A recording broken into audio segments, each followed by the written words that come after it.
මගේ ඩැමේජ් එක මාසෙකමාරකින් ඉක්මනින් නිරෝගීව වවාගත්ත රහස මම අත්දැකියේ කෙරටින් ට්‍රීට්මන්ට් එක ෂෙයා කරගත්තා. ඉතින් සමහරව ඒ ගැන පුංචි ප්‍රශ්න මතුවලා තිබුණ කමෙන්ට් සෙක්ෂන් එකේ. ඒ නිසා මම ආවේ ඉක්මනින්ම ඔයාලට මේ ටිකට උත්තරයක් දෙලා යන්න. මුලින්ම අහලා තිබ්බා ගොඩාක් හිස්වරි තියෙන කෙනෙක්ට මේක සුදුසුයිද කොහොමද පාවිච්චි කරන්න කියලා. අනිවාර්යයෙන්ම මේක සුපිරිම බෙහෙතක් හිස්වරි තියෙන කෙනෙක්ට. හිස්වරි ඇති වෙන්නේ හිස් කබල බියලීම නිසා. ඉතින් ඔයා ගොඩාක් සැර ෂැම්පු පාවිච්චි කරනවා නම් වාගේ හිස් කබල ඉක්මනින් ඩ්‍රයි වෙන්න පුළුවන්. එතන පොණ්ඩි ගැලවිලා යන්නත් පුළුවන්. ඉතින් ඒ නිසා පුළුවන් තරම් හිස් කබලට තෙතමනය විටමින්ස් දෙන්න ඕනේ. එතකොට තමයි අපිට හිස්වරි වලින් ගැලවෙන්න පුළුවන්. ඉතින් ඔයාලා ගොඩාක් හිස්වරි තියෙන කෙනෙක් නම් ඔයාලා මේ පේරකොළ වලට උළුහාල් සහ දෙහි මිශ්‍ර කරලා ගන්න පුළුවන්. ඒක ගොඩාක් ඉක්මනින් ප්‍රතිඵල දෙන දෙයක් කියලා මට ගොඩාක් දෙනෙක් පාවිච්චි කරපු අය ගොඩක් කිව්වා. ඒ නිසා ඔයාගේ ගොඩාක් හිස්වරි තියෙනවා නම් මේ පේරකොළ වලට උළුහාල් සහ දෙහි දාලා නැත්නම් ලෙමන් දාලා අනිවාර්යයෙන්ම නිවෙන්න තියලා ගන්න. ඊගා ප්‍රශ්නේ මම දැක්කා වැඩිපුර නෙමෙයි කමෙන්ට් දෙක තුනක් තිබ්බා. එතකොට විටමින් විනාශ වෙන්නේ නැද්ද බොයිල් කරාම කියලා. ඔයාලට මේක ඩබල් බොයිල් කරන්නත් පුළුවන්. මං කිව්වේ විනාඩි 10ක් විතර බොයිල් කරන්න කියලා. මොකද අපි මේක දිනපතා ගන්න නිසා අපිට මේක හැමතිස්සෙම හදා දින්නත් බෑ. තියාගන්නත් ඕනේ සහ වෛද්‍යවරිය මට ඒක කිව්වේ එහෙමයි. ඒ නිසා තමයි මම මේ විදිය ෆලෝ කරේ. මම කරපු දෙයක් විතරයි මට ඔයාලට ප්‍රතිඵලගත දෙයක් කියන්න බෑ. ඉතින් මම කළේ මේ විදිහට ඔයාටත් ඒක වැඩ කරයි කියලා මම විශ්වාස කරනවා. එහෙම ගත්තොත් අපිට කැරට් මාළුවක්වත් කන්න බෑනේ. මොකද අපි උයලනේ කන්නේ රත් කළානේ.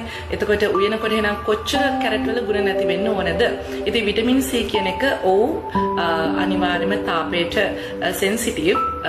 ඒකෙදි පොඩ්ඩක් ගුණ අඩු වෙන්න පුළුවන් නමුත් නැති වෙන්නේ නැහැ. 100% විටමින් C ඩිස්ට්‍රොයි වෙන්නේ නැහැ. එහෙම වුණත් අපිට ලෙමන් and honey tea බොන්නත් බෑ. බීලා වැඩකුත් නැහැ. එළවලු මාළු උයලා කන්නත් බෑ. ඒවැ ගුණ එකක්වත් අපිට යන්නේ නැහැ. ඉතින් ඒ නිසා පුංචි percentage එක අඩුවීමක් වෙනවා. නමුත් 100% විටමින් C විටමින් වර්ග ටික විනාශ වෙන්නේ නැහැ. මෙතනදී ඒ ගැන බය වෙන්න එපා. අමුයෙන් ගන්න පුළුවන්ද කියලා අහද්දී මම අනිවාර්යෙන් පුළුවන්. නමුත් මේක හැමතිස්සෙම හදා දෙන්න කරදර නිසා තමයි මම කරපු දේ මම ඔයාලට කිව්වේ.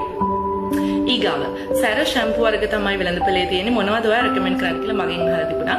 මම ඔයාලට හැමදෙස්සම රෙකමෙන්ඩ් කරන්නේ බෙහෙත් කඩේකින් ආයුර්වේද මධ්‍යස්ථානකින් දේශීය ෂැම්පු එකක් පාවිච්චි කරන්න. මොකද අපි හැමතිස්සෙම රසායනික ද්‍රව්‍ය ගන්නකොට අපේ හිස් කබලට සහ හිස් කෙස් වලට ඒක ගොඩක් අහිතකර වෙන්න පුළුවන්. ඔයාලට එහෙම මුකුත්ම නැත්තම් බේබි ෂැම්පු උනත් ගැටලුවක් නැහැ. රයිට්. ඊළඟ ප්‍රශ්න තමයි පුංචි පැටවුන්ට පුංචි බබාලට මේක ගන්න පුළුවන්ද? කිසිම ගැටලුවක් නැහැ. මගේ බබාටත් මං ගන්නවා. සහ මගේ අපේ child modeling class එකේ අපේ පුංචි පැටවුන්ගේ අම්මලා කිව්වා අවුරුදු 4 5 6 බබාලටත් මේක ගන්නවා කිසිම ගැටලුවක් නැහැ කියලා. ඉතින් සෙම වගේ තියෙන බබෙක් නම් ගොඩක් ඉතින් අපි පුංචි පැටවුන් හැන්දෑවට නාමන්නේ නැහනේ. දවල් වරුවක නම් කිසිම ගැටලුවක් නැහැ. බය නොවි මේක පාවිච්චි කරන්න. තව එකක් අහලා තිබුණා අපි ඉන්නේ පිටරටනේ අපිට නම් ඕවා නැහනේ කියලා. guava leaves ඉනවා dry leaves packet කරලා ඒව ගන්න පුළුවන්. නැත්නම් guava powder එකක් තියෙනවා. ඒකත් ගැටලුවක් නැහැ. එහෙමත් නැත්නම් ඔය ලංකාවට ආවහම ඒක කල් තියාගන්න පුළුවන් විදිහට පවුඩර් කරලා බෙලලා ඒ විදිහට අරන් යන්නත් දන්න කෙනෙක්ගෙන් අහලා ඒ දේ කරන්න පුළුවන්. ඉතින් ඔය ටික තමයි ඔයාලට ආපු ප්‍රශ්න ටික. අනිවාර්යයෙන්ම මේ දේ කරලා බලන්න. ඇත්තටම කන්ඩිෂන් එකක් විතරක් මේක යූස් කරන්න පුළුවන්. ඔයා නාලි ඉවර වෙලා මේක ගෑවත් කොණ්ඩේ තියෙන ගොඩාක් අර බූසි කොණ්ඩයක් තියෙනවා නම් හැමතිස්සෙම බූල් පිපෙනා වගේ ලොකු බූසි කොණ්ඩයක් තියෙනවා නම් සිල්කි ස්ට්‍රේට් හෙයර් එකක් ගන්න මේක පුළුවන්.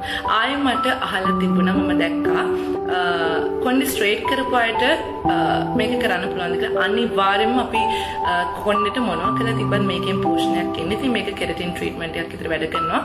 බය නැතුව පාවිච්චි කරන්න. අනිවාර්යයෙන්ම ඔයාගේ ප්‍රශ්න වලට විසඳුම් හම්බෙයි.